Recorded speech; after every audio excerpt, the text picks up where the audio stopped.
Hello students, welcome back to my YouTube channel Sharma institute of English. तो students, आज हम class 9th की poem the road not taken को study करेंगे। तो the road not taken Robert Frost की बहुत ही इम्पोर्टेंट पोएम है। इसका राइटर है, पोएट है रॉबर्ट फ्रॉस्ट, जो अमेरिका का वेल नोन बहुत ही प्रसिद्ध कवि है। द रोड नॉट टेकन का तात्पर्य है वह सड़क जिस पर यात्रा नहीं की गई या जिसको यात्रा के लिए नहीं चुना गया, छोड़ दिया गया। तो स्टूडेंट्स, ये पोएम सिंबॉलिक पोएम है। मैंने आपको पहले भी बताया था कि रॉबर्ट फ्रॉस्ट एक सिंबॉलिस्ट कवि हैं, जो किसी भी बात को समझाने के लिए, सिंपल बातों को समझाने के लिए प्रतीकों का, सिंबल्स का सहारा लेते हैं। तो द रोड नॉट टेकन वैसे तो एक सड़क जो दो भागों में बट रही थी जंगल में, उसके बारे में इसमें बताया गया है। अपने जीवन की एक घटना जिस पर इसको चलना था, कौन सी सड़क पे जाएं। लेकिन वास्तविकता में ये हमारे जीवन की उन परिस्थितियों के बारे में बताती है जब हमें वास्तव में अपने जीवन के बारे में डिसीजन लेने होते हैं। और यह स्थिति जीवन में हर व्यक्ति के लिए आती है और हर व्यक्ति को इसका सामना करना पड़ता है जब उसको डिसीजन लेने पड़ते हैं कि वो किस रास्ते को चुने, जीवन में किस कार्य को, किस व्यवसाय को चुने, या कि क्या डिसीजन लें अपने जीवन को बनाने के लिए। तो आइए इस पोएम को स्टडी करते हैं। द रोड नॉट टेकन, वह सड़क जिस पर यात्रा करने के लिए उसने उसको नहीं चुना। Two roads diverged in a yellow wood, and sorry, I could not travel both. And be one traveler, long I stood, and looked down one as far as I could, to where it bent in the undergrowth. कवि कहता है कि two roads डाइवर्ज्ड in A yellow would, एक पतझड़ के मौसम के पीले पत्ते वाले जंगल में, अर्थात पीले जंगल में। पीले जंगल का मतलब वही है पतझड़ के मौसम में जब पत्ते पेड़ों के पीले पड़ जाते हैं। तो ऐसे पीले जंगल में दो सड़कें बट रही थी, अर्थात जिस सड़क पर पोएट यात्रा कर रहा था वो एक ऐसे दोराहे पर आकर खड़ा हो गया जहाँ पर वो सड़क दो भागों में बट रही थी। एक सड़क पर चलते चलते आगे जंगल था घना, और सड़क दो भागों में बटकर जा रही थी, एक बाईं तरफ और एक दाईं तरफ। तो वहाँ कवि असमंजस में खड़ा हो गया। वो नहीं जानता था कि किस रोड पर उसको यात्रा करना बेहतर होगा, वह कौन सी रोड पे जाए। आगे कहता है वो, and sorry I could not travel both, और कवि अफसोस व्यक्त करता है। वो कहता है कि मुझे इस बात का दुख था कि मैं दोनों पर यात्रा नहीं कर सकता था। And be one traveller, long I stood, और मैं एक यात्री होने के कारण, क्योंकि यात्री एक था, अकेला था, सड़कें दो थी, मैं काफ़ी देर तक वहाँ खड़ा रहा। And looked down one as far as I could, और मैंने इतनी दूर तक एक सड़क को देखा जितनी दूर तक मैं देख सकता था। To where it bent in the undergrowth, मैंने वहाँ तक उस सड़क को देखा जहाँ यह छोटे छोटे पौधों और झाड़ियों के बीच से मुड़कर जा रही थी। इसमें मोड़ था, अर्थात जहाँ तक उसको सड़क वो दिखाई दे रही थी उसमें झाड़ियाँ और कुछ पौधे उगे थे। वहाँ तक जहाँ तक उसकी दृष्टि गई उस सड़क को उसने गौर से देखा।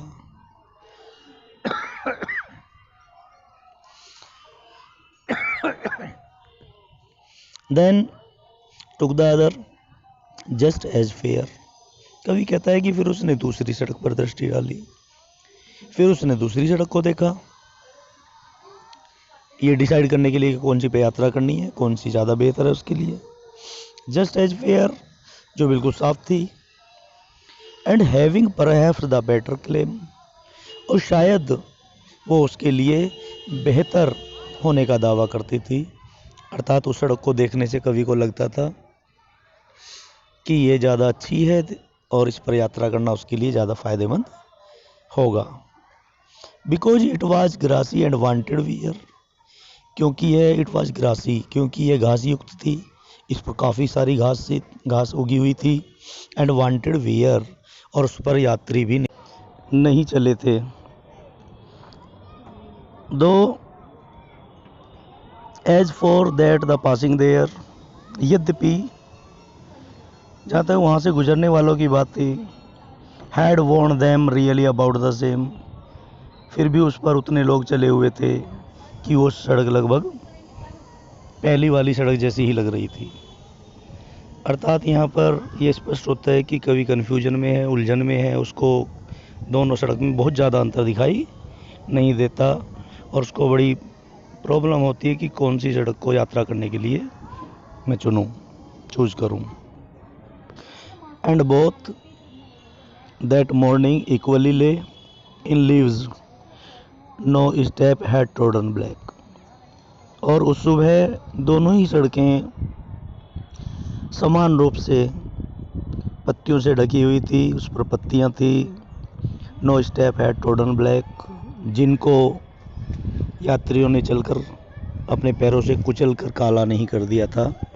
अर्थात सुबह का समय था और दोनों ही सड़कों पर काफ़ी सारी पत्तियां, पीली पत्तियां पड़ी हुई थी। ये प्रदर्शित कर रही थी कि इन पर अभी दोनों सड़कों पर कोई यात्री नहीं चले हैं, वरना ये कुचल करके उनके पैरों से काली हो जाती। Oh I kept the first for another day. Oh, कवि कहता है कि एक संतुष्टिपूर्ण भाव से कहता है कि आई kept the first for another day, मैंने पहली वाली सड़क को किसी अन्य दिन के लिए रख लिया। अर्थात ये डिसीजन ले लिया कि पहली वाली सड़क पर मैं कभी फिर चलूँगा अगर अवसर मिला। Yet knowing how way Leeds on two way, ये फिर भी ये जानते हुए कि रास्ता किस प्रकार से आगे बढ़ता है, अगर एक रास्ते पर निकल जाएं तो शायद दोबारा आना ना हो, फिर भी मैंने पहली सड़क को दोबारा कभी फिर के लिए किसी दिन के लिए रख लिया। आई doubted if I should ever come back, और मुझे इस बात का संदेह था कि मैं कभी शायद ही वापस आ पाऊँ। तो इस स्टेंजा में यही बताया है कि उस सुबह दोनों सड़कें लगभग समान रूप से थी, पत्तियों से ढकी हुई थी और यात्री नहीं चले थे। उन पत्तियों को कुचल करके काली नहीं हुई थी, जिससे पता लगता था कि उस पर यात्री नहीं चले हैं कोई भी। तो अब कवि कहता है कि मैंने पहले डिसीजन ले लिया चलने का दूसरी सड़क पर, जो ग्रासी थी, उस पर कम जो लोग चले थे एक प्रकार से, और मैं ये भी जानता था कि सड़क एक रास्ता चुनने के बाद उस पर आगे बढ़ जाएंगे तो दोबारा शायद वापस आना भी ना हो, और मुझे संदेह था कि मैं कभी दोबारा उस पर वापस शायद ही आऊँ। नेक्स्ट देखते हैं stanza. I shall be telling this with a sigh, somewhere ages and ages hence, two roads diverge in a wood and I took the one less travelled by, and that has made all the difference. I shall be telling this with a sigh, मैं एक आह के साथ अर्थात संतुष्टिपूर्ण भाव के साथ, प्रसन्नता के साथ यह बता रहा हूँगा कि कहीं पर बहुत वर्षों पहले two roads diverge in a wood, किसी जंगल में दो सड़कें आपस में बटी हुई थी। अर्थात एक सड़क दो भागों में बटी हुई थी, दो रास्तों में जा रही थी, और मैंने यात्रा करने के लिए उस सड़क को चुना जिस पर कम यात्री चले हुए थे। And that has made all the difference, और इसी बात ने सारा अंतर कर दिया है। अर्थात इस डिसीजन ने मेरे जीवन को बना दिया है और मुझे एक सफल इंसान के रूप में स्थापित कर दिया है। इसको कहते हुए मुझे बड़ी प्रसन्नता और संतोष होगा, जो मैं भविष्य में बताऊंगा कभी। तो बच्चों, ये स्टूडेंट मैंने अभी बताया था, ये पोयम सिंबॉलिक है। इसमें जो जंगल में सड़क के दोराहे की बात करता है, वो असल में हमारे जीवन, जंगल क्या है, हमारा जीवन है।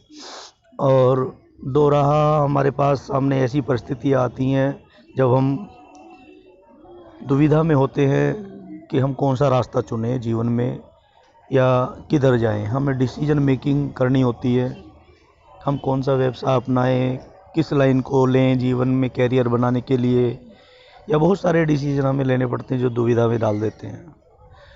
और वो ये कहना चाहता है कवि कि हमें डिसीजन लेते समय अपने मन की आवाज़ सुननी चाहिए, अपनी रुचि को और अपने रुझान को भी देखना चाहिए, ना कि ब्लाइंडली हमें दूसरों को फॉलो करना चाहिए। हमें दूसरों की देखा देखी, जहाँ पर ज़्यादा लोग चल रहे हैं, उनका अंधा अनुकरण नहीं करना चाहिए। उससे हमें विफलता होती है और बाद में पछताना पड़ता है। और अगर हम अपनी दिल की आवाज़ से, अपनी योग्यता के अनुसार और अपने इंटरेस्ट को देखते हुए अपने कैरियर का चुनाव करते हैं, डिसीजन बनाते हैं, तो वो हमको अधिक सफलता दिलाता है, जिससे बाद में हमें प्रसन्नता भी होगी और अपने जीवन में हमें संतुष्टि मिलेगी। तो स्टूडेंट्स, ये इस पोएम का अर्थ मैंने आपको एक्सप्लेन किया है। तो आशा करता हूँ, आई होप दैट आपको ये वीडियो अवश्य समझ में आई होगी। और अंत में मेरे चैनल को अगर आपने सब्सक्राइब नहीं किया है तो अवश्य सब्सक्राइब करें, जिससे आपको समय समय पर मेरी आगे आने वाली वीडियो प्राप्त होती रहें। और कृपया मेरे वीडियो को लाइक भी करना ना भूलें अंत में। Thank you for watching my video.